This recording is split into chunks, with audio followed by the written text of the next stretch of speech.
علامہ ابن العربی نے احکام القرآن میں اور مفتی شفیع صاحب رحمۃ اللہ علیہ نے معارف القرآن میں وَاذْكُرْنَ مَا يُتْلَىٰ فِي بُيُوتِكُنَّ اس آیت کی تفسیر میں لکھا کہ جس طرح حضرت محمد مصطفیٰ صلی اللہ علیہ وسلم پر تبلیغ فرض تھی، اس طرح آپ صلی اللہ علیہ وسلم کی بیویوں عورتوں پر بھی تبلیغ فرض تھی۔ سوچو تو صحیح، کتنی بڑی بات کہ جس طرح رسول اللہ پر تبلیغ فرض تھی، اس طرح رسول اللہ کی بیویوں پر بھی تبلیغ فرض تھی۔ معارف القرآن میں مفتی شفیع صاحب نے لکھا اور احکام القرآن میں علامہ ابن العربی رحمۃ اللہ علیہ نے لکھا کہ جس طرح رسول اللہ پر تبلیغ فرض تھی، اس طرح آپ صلی اللہ علیہ وسلم کی بیویوں پر بھی تبلیغ فرض تھی۔ آج تو تبلیغ کو فرض ہی نہیں سمجھ رہے، تبلیغ کر لو تو ثواب ہے، نہ کرو تو کوئی گناہ کی بات نہیں، مرنے تو لوگوں کو بغیر کلمہ نماز کے، تم اکیلے جنت میں چلے جانا، کوئی فکر نہیں ہے دوسروں کی، کیونکہ سمجھا ہی نہیں، ہمیں پڑھا ہی نہیں، نہ ہمیں پڑھایا گیا نہ ہمیں سمجھایا گیا۔ اس لیے اللہ نے ہمیں توفیق دے دی، اللہ کے راستے میں نکل کر ہم نے سمجھ حاصل کر لی کہ ہمارا کام صرف کمانا اور پکانا نہیں ہے۔ اللہ کہہ رہے ہیں یأمرون بالمعروف وینہون عن المنکر، سارے مرد و عورت کا کام اچھی باتوں کا حکم کرنا ہے، بری باتوں سے منع کرنا ہے۔ ویقیمون الصلاۃ، نماز قائم کرتے ہیں، ویؤتون الزکاۃ، زکوٰۃ ادا کرتے ہیں، ویطیعون اللہ ورسولہ، اور اللہ اس کے رسول کی 100% اطاعت کرتے ہیں۔ یہ نہیں کہ نماز اور روزہ حج زکوٰۃ یہ تو اللہ کے حکم نبی کے طریقے کے مطابق ہے، اور کمانا اور کھانا اور پہننا اور شادی بیاہ یہ غیر مسلموں کے طریقے پر ہے، نہیں۔ جس طرح ہمارا نماز روزہ اللہ کے حکم نبی کے طریقے کے مطابق ہے، ایسے ہی ہمارا لباس بھی، ایسے ہی ہماری کمائی بھی، ایسے ہی ہماری شادی بیاہ بھی، ایسے ہی ہماری خوشی غمی بھی وہ اللہ اس کے رسول کے تابع ہے۔ یطیعون اللہ ورسولہ، کہ وہ کمانے کھانے میں بھی اللہ کے رسول کی اطاعت کرتے ہیں، وہ بچوں کی تربیت میں پرورش میں بھی اللہ اس کے رسول کی اطاعت کرتے ہیں۔ ان کا کوئی کام خلاف سنت خلاف شریعت نہیں ہوتا، وہ شیطان کے نقش قدم پر رسم و رواج پر نہیں چلتے۔ رسم و رواج سے بہت بچنا چاہیے، خاص طور پر عورتوں کو۔ میں کہا کرتا ہوں کہ ایک کتاب فضائل اعمال ہے، ساری دنیا جانتی ہے، فضائل صدقات ہے، منتخب حدیث ہے، لیکن ایک کتاب اور ہے، اس کتاب کا نام ہے کتاب الخرافات والرسومات والبدعات۔ ایک کتاب ہے جس کا نام ہے کتاب الخرافات والرسومات والبدعات، جو عورتوں کے پاس ہوتی ہے، عورتیں اس کی حافظہ ہوتی ہیں، اور وہ کتاب بغیر صفحے کی ہے، اس میں کوئی صفحہ نہیں، عورتیں اس کی حافظہ ہوتی ہیں۔ جیسے ہی گھر میں خوشی آئی، بچہ ہوا، بچی ہوئی، جیسے ہی گھر کے اندر شادی کا مسئلہ آیا، جیسے ہی گھر کے اندر کسی کا انتقال ہوا، جنازہ ہوا، تو فوراً وہ عورتیں کتاب لے کر آ جاتی ہیں اور آ کر کہتے ہیں اتنے توڑے اس کے، اتنے جوڑے اس کے، اتنی بری اور اتنی تری، اور یہ کرنا وہ کرنا۔ اب اچھے اچھے امیر صاحب بھی، اچھے اچھے مولوی صاحب بھی ان کی بات سننے پہ مجبور ہو جاتے ہیں کہ ہاں چلو جو تم کہہ رہی وہی ہوگا، کیونکہ تمہیں پتہ ہے کیا دینا ہے، کس کو دینا ہے، کہاں سے لینا ہے، کیا لینا ہے۔ یہ سارے رسومات و خرافات ہیں، یہ سب بدعات ہیں، سنت اور شریعت سے دور لے جانے والی چیزیں ہیں یہ۔ عورتیں جتنی بھی بدعات خرافات ہیں، الامان والحفیظ، وہ عورتوں کے ذریعے دنیا کے اندر پھیل رہی ہیں، وجود میں آ رہی ہیں۔ اس لیے عورتوں کو اپنے ذہن سے دنیا نکال دینی چاہیے، رسومات نکال دینی چاہیے، بدعات و خرافات نکال دینی چاہیے۔ ان کو اللہ اس کے رسول کی باتیں محفوظ، جب قرآن یاد نہیں ہے، جب حدیث یاد نہیں ہے، تو پھر تو یہی یاد ہوگا رسومات اور بدعات، انہیں اتنے دیے تھے ہمارے یہاں، ہمیں اتنے دینے ہیں، ہم اتنے دینے ہیں۔ اگر ہم نے 501 نہیں دیے تو پھر ہماری ناک نیچی ہو جائے گی۔ ہم نے 500 دیے تھے، ہم 100 روپے کیسے دے دیں؟ 501 دو، 500 دو، 551 دو۔ اب یہ ساری بدعات ہیں، خرافات ہیں، رسومات ہیں۔ ان ساری رسومات اور خرافات سے بچنا اور بچانا ضروری ہے۔ اس کے لیے اللہ کے راستے میں نکلا جاتا ہے تاکہ سنت کی محبت آئے، شریعت کی محبت آئے، قرآن اور حدیث کی محبت آئے، اور جو بدعات و خرافات اور رسومات دنیا کے اندر جاری ہیں وہ ساری مٹ جائیں، ساری ختم ہو جائیں۔ سنت کے مطابق شادی ہونی چاہیے۔ سارا دین برباد ہو جاتے شادیوں میں۔ رسومات جتنی شادیوں میں ہوتی ہیں، بدعات جتنی شادیوں میں ہوتی ہیں، خرافات جتنی شادیوں میں ہوتی ہیں، اتنی کہیں نہیں ہوتی۔ اچھے اچھی با پردہ عورتیں بھی بے پردہ ہو جاتی ہیں کہ یہاں شادی ہو رہی، آج تو نئے نئے کپڑے پہنے، اگر برقع اوڑھ لیا تو پھر کون دیکھے گا یہ زیور؟ اگر برقع اوڑھ لے تو کون دیکھے گا دوپٹے، کون دیکھے گا یہ کپڑے؟ تو شادیوں کے اندر بے پردہ ہو جائے، اب گویا پردہ حرام ہو گیا، پردہ شادی میں حرام ہو گیا۔ اب اچھے اچھے گھر کے گھرانے دیندار بھی وہ شادی کے موقع پر بے پردہ ہو جاتے ہیں۔ اور رسومات اور خرافات، وہاں کتنی شادی کتنی آسان تھی۔ سلمان فارسی رضی اللہ تعالیٰ صحابی ہیں، کہنے لگے یار میری شادی کرا دو، فلاں کے یہاں لڑکی ہے، میرا رشتہ کرا دو وہاں۔ انہوں نے کہا یہ ٹھیک ہے، دونوں چلے گئے، جس کا رشتہ کروانا ہے وہ بھی، جو کرانے جا رہا ہے وہ بھی ساتھ چلے گئے کہ جی وہ سلمان ہیں فارسی، آپ صلی اللہ علیہ وسلم کے صحابی ہیں، یہ چاہتے ہیں کہ آپ کی لڑکی سے ان کے نکاح ہو جائے۔ وہاں کھڑے ہیں وہ اندر چلے گئے، تو انہوں نے کہا جی ہم ان سے تو نہیں کر سکتے، سلمان سے، تمہارے سے کر دیں گے، جو رشتہ لے کے آئے تمہارے سے کر دیں گے۔ اس نے کہا چلو میرے سے کر دو، اور وہیں اندر خطبہ ہو گیا، نکاح ہو گیا۔ اب یہ باہر آئے سلمان فارسی رضی اللہ تعالیٰ انتظار میں، ہاں بھائی کیا رہا؟ بھائی شرم آ رہی مجھے تو کیا شرم آ رہی بتاؤ تو، کہ جی میں نے کہا کہ جی سلمان چاہتا ہے کہ آپ کی بیٹی سے نکاح کر لے، پیغام لایا ہوں اس کا، تو انہوں نے منع کر دیا کہ بھائی اس سے تو کرتے نہیں، ہم تیرے سے کر دیں گے، اور انہوں نے میرے سے نکاح کر دیا اپنی بیٹی کا، اس لیے مجھے شرم آ رہی کس طرح تمہیں جواب دی۔ تو انہوں نے کہا بھائی کوئی بات نہیں، شرم کی کیا بات ہے اس میں، شرم تمہیں نہیں مجھے آنی چاہیے، اللہ نے تو تمہارے لیے لکھی تھی اس کو، اور میں چاہ رہا تھا میرے سے شادی ہو جائے، جو اللہ نے جو چاہتا وہی تو ہوا، تو اس میں کوئی شرم کی بات نہیں، شرم مجھے آنی چاہیے تمہیں نہیں۔ اور یہاں ہوتا تو یہاں لڑائی جھگڑے ہوتے کہ بانجی مار دیا ہمارے رشتے میں، ہمارے رشتے توڑوا دیا، تو ابھی لڑائی ہوتی ہے، جھگڑے ہوتے ہیں، فتنے فساد ہوتے ہیں۔ ارے نہیں، جو کچھ ہوتا ہے وہ اللہ کے کرنے سے ہوتا ہے، اللہ کے غیر، اللہ کے بغیر کچھ نہیں کر سکتا۔ تو یہ ساری باتیں تو سیکھنے کی ہیں کہ جو کچھ ہوا وہ اللہ کے کرنے سے ہوا، جو ہو رہا ہے وہ اللہ کے کرنے سے ہو رہا ہے، جو ہوگا وہ اللہ ہی کے کرنے سے ہوگا، اللہ کے غیر، اللہ کے بغیر کچھ نہیں کر سکتا۔ اللہ سب کے بغیر سب کچھ کرنے پر قادر ہے۔ آج عورتیں پریشان ہیں کہ جی ہمارے کو کچھ ہو گیا، اتنی بیماریاں ہو رہی، اتنی پریشانیاں ہو رہی، دوائیں ساری کر لی، کچھ علاج نہیں مل رہا، ضرور کسی نے کچھ کرا دیا ہمارے اوپر، ضرور کسی نے کچھ کرا دیا ہے، اب وہم دماغ کے اندر داخل ہو گیا، اب کی دوائی کام نہیں کر رہی۔ بھائی دوائی تو اللہ کے حکم سے کام کرتی ہے، یہ تھوڑا ہی حدیث میں آیا کہ جب بندہ کوئی بیمار ہوتا ہے تو اللہ تعالیٰ ایک پردہ اس کی بیماری پر ڈال دیتے ہیں۔ اب یہ دوائی کھاتا ہے، وہ پردے پر دوائی آتی رہتی ہے، مرض تک جاتی نہیں۔ جب اللہ چاہتے ہیں تو فرشتوں کہتے ہیں پردہ ہٹا دو، وہ پردہ ہٹاتے ہیں تو مرض پر دوا پہنچتی تو وہ صحیح ہو جاتا ہے، ورنہ وہ پردے پر دوا جاتی رہتی ہے اور وہاں اثر نہیں کرتی۔ تو اللہ کے حکم سے دوا اثر کرتی ہے۔ اب یہ کہہ رہے ہیں کہ یہ دوا اثر نہیں کر رہی، بھائی دوا اللہ کے حکم سے تو اثر کرے گی، دوا اللہ کے حکم سے اثر کرے گی، اللہ کے حکم بغیر اثر نہیں کرے گی۔ دوا اثر نہیں کر رہی تو مطلب یہ ہمارے اوپر اثر ہے، جادو ہے، چون ٹون ہے، کسی نے کچھ کرا دیا۔ اب عورتوں کا ذہن دماغ خراب ہو جاتا ہے، اب ان کی وجہ سے مردوں کا بھی دماغ خراب ہو جاتا ہے۔ اب نہ نماز میں تجھے کیا ملے گا، نماز میں تیرا دل تو ہے صنم آشنا، تجھے کیا ملے گا نماز میں؟ اجی نماز سے بھی کچھ نہیں ہو رہا، قرآن سے بھی کچھ نہیں ہو رہا، تلاوت کچھ نہیں ہو رہا، کیونکہ تمہارے ذہن و دماغ میں دنیا داخل ہو گئی، بت داخل ہو گئے، مخلوق داخل ہو گئی، خرافات اور بدعات داخل ہو گئی۔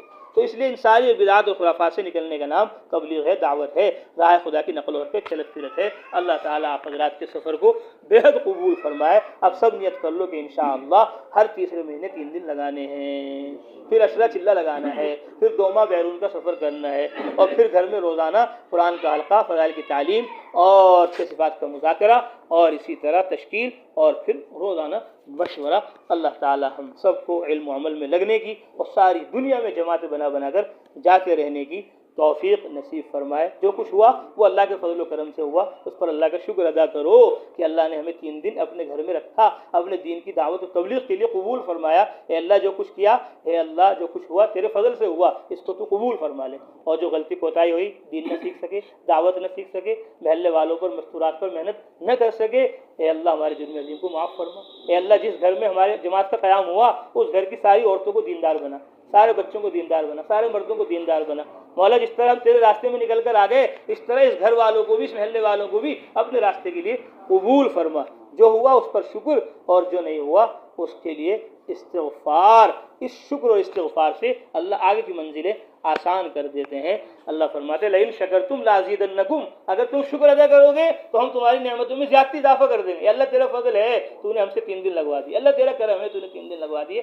شکر کر دیا تو اللہ کہیں گے لو اگلی دفعہ بھی 3 دن، اس سے اگلی دفعہ بھی چلا عشرہ، ملکوں میں جاتے رہو گے، اور اے اللہ ہم نے جو کرنا تھا وہ نہیں کیا، ہمیں معاف کر دو۔ اللہ کہتے ہیں وما کان اللہ معذبهم وهم يستغفرون، اللہ عذاب دے دیں گے ان مردوں عورتوں کو جو اپنے گناہوں پر، غلطیوں پر استغفار کرتے ہیں۔ اللہ ہم نے حق ادا نہیں کیا دعوت کا، ہم نے حق ادا نہیں کیا عبادت کا، اے اللہ ہمارے جرم عظیم کو معاف فرما۔ اللہ تعالی ہم سب کو عبادت و دعوت میں لگنے لگانے کی توفیق عطا فرمائے۔ اور ایک اہم بات اور ہے کہ ہم اپنے بچوں کو حافظہ، عالمہ، قاریہ، اور بچوں کو عالم قاری بنائیں، اور چھٹیوں میں ان کے وقت لگوائیں۔ جمعرات کو چھٹی ہوتی ہے مدرسے میں پڑھنے والوں کی، 24 گھنٹے کی جماعت میں بھیجو ان کو، ایک مہینے میں 4 دفعہ 24 گھنٹے لگواؤ، پھر وہ کہیں گے ہمیں چلے میں جانا ہے، پھر وہ کہیں گے ہمیں سال لگانا ہے، ملکوں میں، عالم میں جائیں گے۔ العالم للعالم، کہ عالم تو سارے عالم کے لیے۔ ہمارے مولانا ہیں، ہمارے دوست ہیں، ان سے ملاقات ہوئی آج جو پڑھتے تھے یہاں، مولانا مدثر نام ہے نہیں، ماشاء اللہ بہت برسوں بعد ان سے ملاقات ہوئی۔ اب یہ سال کے لیے جائیں گے، ہاں 1 سال کے لیے۔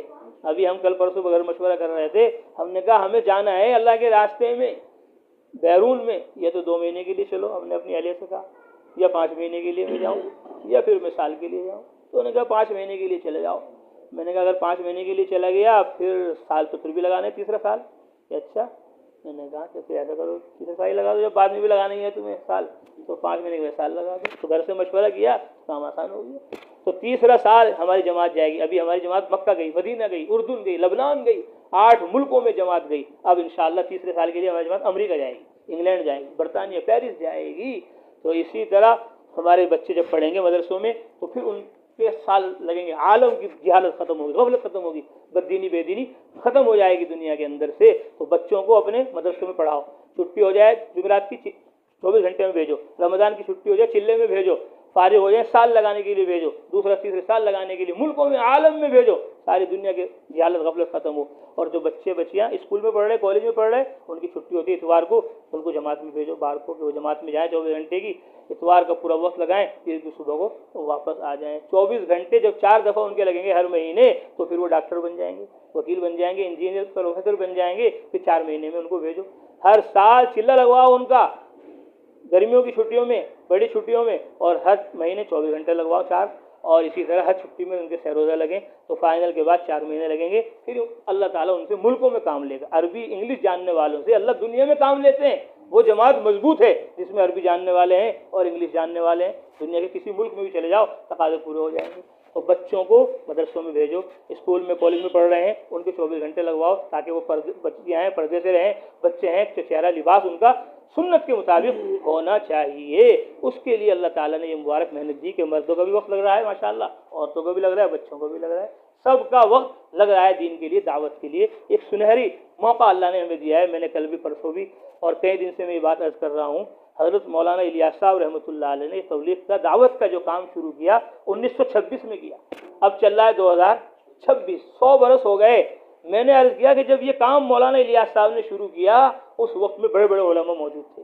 حضرت مولانا شریف علی تھانوی موجود تھے، حضرت مولانا ظفر موجود تھے، حضرت مفتی کفایت اللہ صاحب موجود تھے، حضرت قاری طیب صاحب موجود تھے، حضرت مولانا حسین احمد مدنی رحمۃ اللہ علیہ موجود تھے. بڑے بڑے علماء، بڑی بڑی خانقاہیں موجود تھی. اس وقت ضرورت محسوس ہوئی کہ لوگ خانقاہ میں نہیں آ رہے، مسجد میں نہیں آ رہے، مدرسے میں نہیں آ رہے، لوگ پھر رہے بیران دنیا کے اندر، ان کو مسجدوں میں لاؤ، ان کو ایمان و عمل سمجھاؤ. تو جب اس زمانے میں بڑے بڑے علماء خانقاہیں تھی، جب ضرورت پیش آئی گشت کرنے کی، ملاقاتیں کرنے کی، لوگوں کو دکانوں سے کارخانوں سے نکال کر مسجد میں لانے کی، جب اس زمانے میں ضرورت تھی تو اس زمانے میں تو بڑے بڑے علماء نہیں ہیں، بڑے بڑے مشائخ نہیں ہیں. جہالت عالمگیر ہوتی جا رہی ہے. خبر ہی مل رہی کہ فلاں لڑکی مرتد ہو گئی، فلاں لڑکا مرتد ہو گیا. لڑکا لڑکی نہیں، خاندان مرتد ہو گیا، بستیاں مرتد ہو گئی، اسلام سے نکل رہی. شیاطین کا تسلط ہوتا جا رہا ہے. مسلمان، اللہ کے نبی نے فرما دیا قیامت کے قریب یصبح مومنا، انسان صبح کو مومن ہوگا، ویمسی کافرا، شام کو کافر ہو جائے گا. یمسی مومنا ویصبح کافرا، شام کو مسلمان ہوگا، صبح کو کافر ہو جائے گا. ایسے فتنے آنے والے ہیں. تو جب اس زمانے میں ضرورت تھی تبلیغ کی، گشت کی، ملاقاتوں کی، لوگوں کو لانے کی، تو اس زمانے میں کتنی زیادہ ضرورت ہے.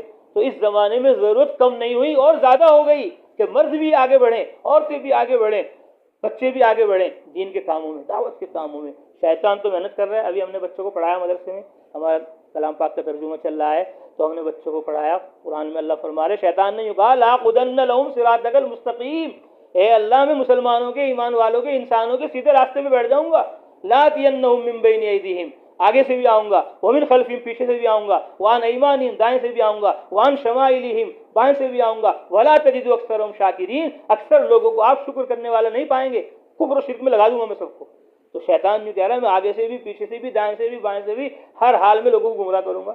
میں نے کہا شیطان تو ہر طرف سے لوگوں کو گمراہ کرنے کی فکر میں ہے، اور تم سوچتے ہو کہ ایک طرف سے دین آ جائے. تو ایک طرف سے دین نہیں آئے گا، چاروں طرف سے محنت کرنی پڑے گی. مدرسے میں بھی محنت کرنی پڑے گی، خانقاہ میں بھی محنت کرنی پڑے گی، تبلیغ میں بھی محنت کرنی پڑے گی، تصنیف و تعلیف میں بھی محنت کرنی پڑے گی. دین کے سارے کام کرو. تب عالم کے اندر جیسے مولانا امامت کر رہے ہیں ماشاءاللہ، امامت کرے گی، امامت بھی کرو، خطابت بھی کرو، اور جماعتوں میں بھی جاؤ، تعلیم بھی کرو، پڑھو بھی، پڑھاؤ بھی، اور گشت بھی کرو، ملاقاتیں بھی کرو. تو شیطان تو چاروں طرف سے حملہ کر رہا، اور ہم سوچ رہے ایک طرف سے حملہ کر لیں. ایک طرف سے نہیں، چاروں طرف سے حملے کرو شیطان پر. مدرسے کے ذریعے بھی، اور خانقاہ کے ذریعے بھی، تبلیغ کے ذریعے بھی، کتابیں لکھنے کے ذریعے، دین کے جتنے بھی جائز طریقے ہیں سارے استعمال کر دین کو دنیا میں پھیلا دو. بددینی بے دینی کو مٹا دو، چاروں طرف سے محنت کرنی پڑے گی، مردوں کی طرف سے بھی، عورتوں کی طرف سے بھی، بچوں کی طرف سے بھی، مالداروں کی طرف سے بھی، غریبوں کی طرف سے بھی، شہر والوں کی طرف سے بھی، دیہات والوں کی طرف سے بھی۔ جب ہر مسلمان ہر طرف سے محنت کرے گا تب باطل ختم ہوگا، تب دین دنیا میں عالم میں پھیلے گا۔ صرف ایک جماعت سے کام نہیں ہونے کا، کہیں کہیں جماعتیں نکالنی پڑیں گی، ایک گشت سے کام نہیں ہوگا، کہیں گشت ملاقاتیں کرنی پڑیں گی، ایک چلے سے کام نہیں ہوگا، کہیں چلے لگانے پڑیں گے۔ تو دین کے سارے کام کرنے ہیں، تو شیطان تو سونے کو تیار نہیں، شیطان تو سونے کو تیار نہیں، اور کام محنت چھوڑنے کو تیار نہیں۔ وہ مسلمان کے ہم تو تھک گئے 3 دن لگا کر، اب تو گھر جا کر آرام کریں گے۔ آرام نہیں کرنا گھر جا کر، اب 3 دن لگا کے، اب گھر جا کر کام کرنا ہے، تب تو فائدہ ہوگا، ورنہ کہاں گئے تھے؟ کہیں بھی نہیں، اور کیا لائے؟ کچھ بھی نہیں۔ اللہ تعالی ہم سب کو عبادت اور دعوت کو جمع کر کر ساری دنیا میں جماعتیں بنا کر جانے کی توفیق نصیب فرمائے۔ مانگو اللہ سے۔ وَإِلَٰهُكُمْ إِلَٰهٌ وَاحِدٌ لَا إِلَٰهَ إِلَّا هُوَ الرَّحْمَٰنُ الرَّحِيمُ سبحان ربي العلي الأعلى الوهاب لا إله إلا أنت سبحانك إنا كنا من الظالمين اللهم صل على محمد وعلى آل محمد كما صليت على إبراهيم وعلى آل إبراهيم إنك حميد مجيد اللهم بارك على محمد وعلى آل محمد كما باركت على إبراهيم وعلى آل إبراهيم إنك حميد مجيد ربنا آتنا في الدنيا حسنة وفي الآخرة حسنة وقنا عذاب النار ربنا هب لنا من أزواجنا وذرياتنا قرة أعين وجعلنا للمتقین اماما۔ یا اللہ ہمارے گناہوں کو معاف فرما، یا اللہ ہماری خطاحت سے درگزر فرما، یا اللہ ہمارے اس وقت لگانے کو بے حد قبول فرما۔ اے اللہ عبادت کی دعوت کی فہم ہمیں عطا فرما، عبادت و دعوت کی سمجھ ہمیں عطا فرما، علم و ایمان پر ہمیں اپنا جان مال لگانے کی توفیق عطا فرما۔ اے اللہ ہمارے مردوں کو بھی دیندار بنا، ہماری عورتوں کو بھی دیندار بنا۔ اے اللہ ہمارے بچوں کو بھی دیندار بنا۔ اے اللہ دین کا مددگار بنا، سنت اور شریعت پر چلنے والا، سنت و شریعت کو عالم میں پھیلانے پہنچانے والا بنا۔ نفس و شیطان کے حملوں سے، برے ماحول سے، بری عادتوں سے، اے اللہ رسومات و بدعات و خرافات سے ہماری پوری امت کی پوری حفاظت فرما۔ ہماری مسجدوں کو مولا مسجد نبوی جیسا بنا، ہمارے گھروں کو حضرت محمد صلی اللہ علیہ وسلم کے گھروں جیسا بنا، ہماری بستیوں محلوں کو مدینہ منورہ جیسا بنا۔ اے اللہ ہمارے مردوں کو، عورتوں کو، بچوں کو حضرت محمد صلی اللہ علیہ وسلم کی طرح علم میں، ذکر میں، عبادت میں، دعوت میں لگانے کی توفیق عطا فرما۔ تمام بیماروں کو شفا نصیب فرما، تمام مقروض قرضوں کی ادائیگی غیب سے بندوبست فرما، تمام مرحومین کی مغفرت فرما، حاضرین مجلس کی جائز تمناؤں کی ضرورتوں کو پورا فرما۔ یا ارحم الراحمین علم کی، علماء کی، مدارس کی محبت ہمارے دلوں میں پیدا فرما، ذکر کی، ذاکرین کی، خانقاہوں کی محبت ہمارے دلوں میں پیدا فرما، تبلیغ کی، مبلغین کی، مراکز کی محبت ہمارے دلوں میں پیدا فرما، کتابوں کی، مصنفین کی، کتب خانوں کی محبت ہمارے دلوں میں پیدا فرما۔ اے اللہ ہم سب کو ایک فرما، نیک فرما، ہمارے سینوں کو کینوں سے پاک فرما، ہمیں پوری امت مسلمہ کو جہنم سے نجات عطا فرما، ہمیں پوری امت مسلمہ کو جہنم سے نجات عطا فرما، ہمیں پوری امت مسلمہ کو جہنم سے نجات عطا فرما۔ اے اللہ ہمیں پوری امت مسلمہ کو جنت الفردوس میں داخل فرما، ہمیں پوری امت مسلمہ کو جنت الفردوس میں داخل فرما۔ اے اللہ ہمیں پوری امت مسلمہ کو جنت الفردوس میں داخل فرما۔ ہم نے جو مانگا وہ بھی عطا فرما، جو مانگنے سے رہ گیا وہ بھی عطا فرما۔ اللہم انا نسألک من الخیر کلہ عاجلہ وآجلہ ما علمنا منه وما لم نعلم ونعوذ بك من الشر كله عاجله وآجله ما علمنا منه وما لم نعلم نسألك